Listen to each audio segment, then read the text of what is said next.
The world is telling Alberta it needs the oil. We have the third largest reserve of oil in the world, and we sit on our hands. If Canada cannot figure that out, and if Canada, with Alberta, cannot develop this resource and market it worldwide and take up a large share of this industry, why? Our generation would go out and get it. Our generation built pipelines. Our generations built coal-fired power plants. You don't hold it down because it'll still be in the ground here. When people say no more oil and gas, you say, then what? And they look at you and you go, what do you mean? You go, is it not still in the ground? And they go, well, yes. So is it not there for being taken out later? Well, they go, well, yeah. I said, so who's going to do that? We're being penalized for using our resources. Our resources that we help pay for and we support it. When this happens in this province where it's all locked in the ground, who owns that oil? Because as far as I understand, the federal government would like to nationalize it, which would be Trudeau Sr.'s program, 1980, called National Energy Program.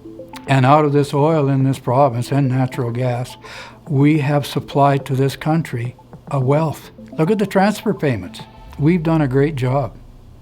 And it's high time that this federal government admits that fact. Alberta has, over the years, been a climate model for the way we reclaim.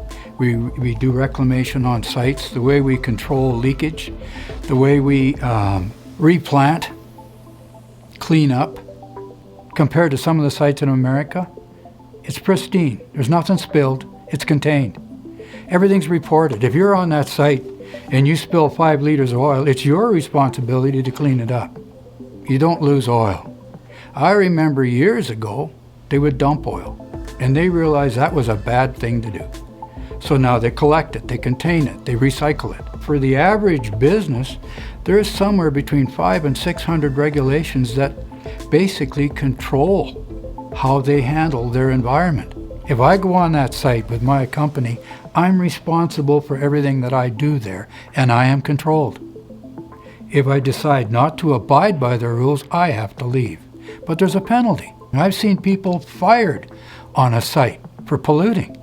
We have regulations in place, and the people that implement them regulations are dedicated to doing this correctly.